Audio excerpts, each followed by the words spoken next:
হাদির হত্যার বিচার চেয়ে যখন তারা যমুনার দিকে যখন রওনা হলো, এই দেশের পুলিশ বাহিনী যাদেরকে তৈরি করে গিয়েছিল সেই ফ্যাসিস্টরা, সেই পুলিশ বাহিনী আমাদের নিরীহ নিরপরাধ ছাত্র জনতা, জুলাইয়ের আন্দোলনের অগ্রণী ভূমিকা পালন করা সেই ছাত্র জনতার উপরে কি পরিমাণে লাঠিচার্জ করেছে।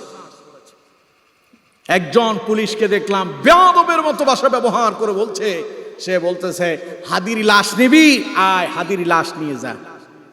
আমার দেশে একখান কথা আছে, কয়লা ধুইলে ময়লা যায় না, ঠিক কিনা? কথা বলেন ঠিক কিনা? আমার দেশে এই পুলিশ বাহিনীর দেশের পরিবর্তন হয়েছে, কিন্তু এদের চরিত্রের পরিবর্তন হয় নাই, ঠিক কিনা?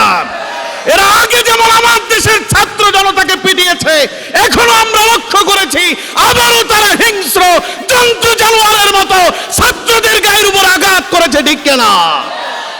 আমি ডক্টর ইউনূসকে বলতে চাই, আপনি যেখানে বসে আছেন এটা আমার দেশের ছাত্র জনতার রক্তের বিনিময়ে আপনি এই জায়গায় বসেছেন।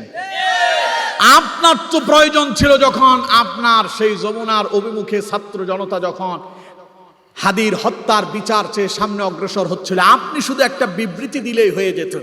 আপনি যদি বলতেন বাবারা তোমরা শান্ত হও, দেখো আমি কত দূর এগিয়েছি, আমাদের বিচার কার্য কতটুকু অগ্রসর হয়েছে, আমরা কতটুকু সামনে এগিয়েছি, আপনি সেটা উপস্থাপন করতেন, ওদের দাবি দাবাগুলো আপনি শুনতেন, আর ওদেরকে যদি সান্ত্বনা দিতেন, আমার দেশের ছাত্র জনতা আপনার সামনে গিয়া যমুনার সামনে গিয়া প্রতিবাদে লিপ্ত হতো না, ওরা সেখানে বসে থাকা লাগতো না, ঠিক কিনা? কিন্তু আমরা দেখলাম উল্টোটা। আমরা দেখলাম স্বাধীনতার নতুন এই বিপ্লবের পরে আমরা মনে করেছিলাম আমার দেশ শান্তির দিকে যাচ্ছে, কিন্তু দেখলাম না, ওই বাহিনী এখনো সোজা হয় নাই। এদের দেশের পরিবর্তন হয়েছে, জামার কালার পরিবর্তন হয়েছে, এদের চরিত্রের পরিবর্তন হয় নাই, ঠিক কিনা? আমরা পুলিশ বাহিনীকে বলি, আপনার হাতে যেই লাঠি ওটা জনগণের পয়সায় কেনা, আপনার হাতে যে অস্ত্র, আপনার হাতে যে রিভলভার ওটা জনগণের পয়সায় কেনা। আপনি জনগণের সেবক, আপনাকে আমরা পয়সা দেয়, আমাদের টাকা দিয়ে আপনার পরিবার চলে, ঠিক কিনা? জনগণের শরীরের উপর আঘাত করবেন না। জনগণের উপর যদি আঘাত করেন, এই জনগণ আপনাদেরকে ছেড়ে কথা বলবে না, ঠিক কিনা? জনগণকে সম্মান করতে শেখেন। আমি আশ্চর্য হয়েছে, একজন পুলিশ দেখলাম এক ভাইকে পেটাচ্ছে, আরেকজন পুলিশ বাধা দিল, তার বুকের কলার চেপে ধরে একজন পুলিশ তারে ধাক্কা দিয়ে নিয়ে গেল। আশ্চর্য হয়ে যাচ্ছি, মানুষ কোন দিকে যাচ্ছে? আল্লাহ তাআলা বলছেন ওয়ালা তুফসিদু ফিল আরদ বা'দা ইসলাহিহা, জমিনের ভেতরে শান্তি প্রতিষ্ঠিত হওয়ার পরে তোমরা এখানে বিশৃঙ্খলা তৈরি করো না। এই ফ্যাসিস্টে 16 বছর জমিনটাকে বিশৃঙ্খলা করেছে, তোমরা আবার নতুন করে সেই বিশৃঙ্খলা তৈরি করছো, এটা জনগণ মেনে নেবে না। আপনি তাদেরকে প্রশ্ন করেন এই কাজ কেন করছেন, জবাব দিবে আমরা এটাকে সংশোধন মীমাংসা করেছি। আল্লাহ ওই কথা বলেছেন। আল্লাহ রাব্বুল আলামিন বলছেন ওয়াইযা ক্বিলা লাহুম লা তুফসিদু ফিল আরদি ক্বালু ইন্নামা নাহনু মুসলিহুন, ওদেরকে যদি জিজ্ঞাসা করা হয় তোমরা জমিনে কেন ফাসাদ তৈরি করলা, কেন জমিনে তোমরা বিশৃঙ্খলা তৈরি করেছো, তারা বলবে আমরা এটা মীমাংসা করেছি। আল্লাহ তাআলা বলেছেন না, আলা ইন্নাহুম হুমুল মুফসিদুন, সাবধান সতর্ক, এরা মোটেও তোমাদের মাঝে মীমাংসা তৈরি করে নাই, বরং এরা যেটা করলো তা হলো তারাই ফাসাদ সৃষ্টি করেছে। কথাকার ওয়ালাকিন লা ইয়ালামুন, এরা এটা বুঝে না যে তারা নিজেরা অন্যায় করতেছে। ওরা ছাত্র জনতার উপর আঘাত করে। হাদির হত্যা হলো, রাস্তায় প্রকাশ্যে মানুষকে পিটায় হত্যা করা হয়, পুলিশ বাহিনী তখন চুপ করে দাঁড়ায় দাঁড়ায় সেই দৃশ্য দেখে আমরা দেখেছি, ঠিক কিনা?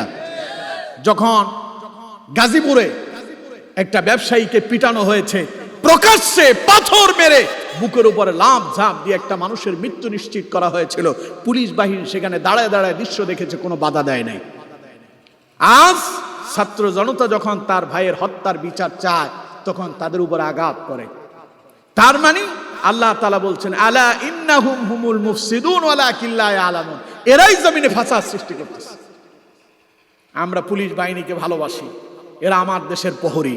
গভীর রাতে যখন আমরা ঘুমায় যাই তখন তারা আমাদের দেশ পাহারা দেয়। পুলিশ বাহিনীকে বলবো, ভাই আপনি তো কোনো না কোনো মায়ের সন্তান, আপনারও তো আদরের সন্তান আছে, আপনি যারে পিটালেন চিন্তা করেন সেটা যদি আপনার সন্তান হতো, অন্য কোনো পুলিশ যদি আপনার সন্তান এইভাবে পিটায় তার পা হাত পা ভেঙে দিত, তখন আপনি করতেন কি? আপনার কাছে কেমন লাগতো? নিচের জায়গায় আরেকজনকে চিন্তা করেন, দেখবেন আপনার মাথা, আপনার ব্রেন, আপনার মস্তিষ্ক আপনাকে বলে দিবে কাজ কোনটা সঠিক কোনটা বেঠিক, ঠিক কিনা? আল্লাহ সঠিক বুঝ দান করুন, পড়ুন আমিন। আমার বন্ধুগণ, সুতরাং আল্লাহ রাব্বুল আলামিন বলছেন ওয়ালা তুফসিদু ফিল আরদি বা'দা ইসলাহিহা, জমিনের ভিতরে খবরদার শান্তি প্রতিষ্ঠিত হওয়ার পরে তোমরা বিশৃঙ্খলা তৈরি করো না। আমরা এই দেশে উশৃঙ্খলা বিশৃঙ্খলা চাই না, আমরা চাই একটা শান্তিপূর্ণ দেশ, ঠিক কিনা? কেউ কেউ আমাদেরকে কার্ডের লোভ দেখায়, টাকার লোভ দেখায়, আমাদেরকে অনেক কিছু দেখায়। আমরা বলি আমরা তোমাদের কাছে টাকা চাই না, আমরা তোমাদের কাছে অর্থ চাই না, আমরা এই দেশের জনগণ শান্তিতে মিলেমিশে বসবাস করতে চাই, ঠিক কিনা? আমাদের জন্য কর্মসংস্থানের ব্যবস্থা করো। তোমার কার্ড আমার প্রয়োজন নাই, তোমার টাকার আমার প্রয়োজন নাই, তোমার 10 টাকা চাউল আমার খাওয়া লাগবে না। আমরা যেন কর্ম করে নিজে উপার্জন করে খেতে পারি, সেই রাস্তা আমাদের জন্য তৈরি করে দাও। আমরা সন্ত্রাস দেখতে চাই না, আমরা ইয়াবা দেখতে চাই না, আমরা মাদক দেখতে চাই না, আমরা দুর্নীতি আর দেখতে চাই না। আমরা চাই দেশ চলবে শান্তিতে, ঠিক কিনা? আল্লাহ সঠিক বুঝ তাদেরকে দান করুন, পড়ুন আমিন। আমার বন্ধুগণ, যারা জমিনের ভেতরে এইরকম ফাসাদ সৃষ্টি করে, বিশৃঙ্খলা তৈরি করে, আল্লাহ তাআলা বলেছেন ওয়ায়ুফসিদুনা ফিল আরদ, জমিনে যারা বিশৃঙ্খলা তৈরি করতেছে উলাইকা হুমুল লানা, এদের উপরে আল্লাহর অভিশাপ। কার অভিশাপ? আল্লাহর লানত এদের উপরে। আল্লাহ তাআলা বলেছেন উলাইকা লাহুমুল লানাতু ওয়া লাহুম সুউদ দার, এদের জন্য আছে নিকৃষ্ট আবাসস্থল, এদেরকে কঠিন জায়গায় জাহান্নামে নিক্ষেপ করা হবে। আর এই জালেমদের জন্য কিয়ামতের দিন কোনো সুপারিশকারীও পাওয়া যাবে। আল্লাহ রাব্বুল আলামিন বলছেন وأنذرهم يوم الآزفة إذ القلوب لدى الحناجر كاظمين ما للظالمين من حميم ولا شفيع يطاع। কথাকার জোরে বলেন, কথাকার। আল্লাহ তাআলা বলছেন নবী ওয়ানযিরহুম ইয়াওমাল আজিফা, আসন্ন দিন সম্পর্কে এদেরকে সতর্ক করেন। ইদিল কুলুব লাদাল হানাজির কাযিমিন, যেই দিন মানুষের অবস্থা হবে এত ভয়াবহ, সেই দিন শাস্তি দেখে এদের কলিজা, এদের কণ্ঠাঘাত হয়ে যাবে, এদের গলার কাছে চলে আসবে, কলিজা যেন বেরিয়ে যায়। অর্থাৎ এরা শাস্তি যখন দেখবে, শাস্তি যখন তারা ভোগ করবে, এদেরকে যখন ধরা হবে, তখন তাদের অবস্থা এত ভয়ানক হবে যেন কলিজা বেরিয়ে যায়। তবে সুম্মা লা ইয়ামুতু ফিহা ওয়া লা ইয়াহইয়া, মরবেও না বাঁচবেও না, মরবেও না বাঁচবেও না। মালিজ জালিমিনা মিন হামিম ওয়ালা শাফিঈন ইউতা, নবী সেই দিন এই জালেমেরা কোনো অন্তরঙ্গ বন্ধুও পাবে না এবং কেউ তাদের জন্য সুপারিশও করবে না। তাদের জন্য উল্লেখযোগ্য এমন কোনো সুপারিশকারীও পাওয়া যাবে না যার সুপারিশটা সেই দিন গ্রহণ করা হবে। সুতরাং যারা জমিনে ফাসাদ সৃষ্টি করে, মানুষের উপর আঘাত করে, সন্ত্রাস করে, দুর্নীতি করে, চাঁদাবাজি করে, টেন্ডারবাজি করে, নারীদের হিজাব খুলে নিতে চায়, নারীদের কাপড় টান দিয়ে নারীদেরকে বেইজ্জতি করতে চায়, ওদেরকে কিয়ামতের দিন কঠিন কঠিন আযাবের সম্মুখীন যিনি করবেন তিনি কে? আল্লাহ তাদেরকে সঠিক বুঝ দান করেন, বলেন আমিন। ফিরে আসো কোরআনের দিকে, ফিরে আসো ইসলামের দিকে, ছেড়ে দাও সন্ত্রাস, ছেড়ে দাও রাহাজানি, ছেড়ে দাও চাঁদাবাজি, ছেড়ে দাও দুর্নীতি, আল্লাহর কোরআন ইসলামের দিকে আসো, জীবন হবে কল্যাণময়, ঠিক কিনা?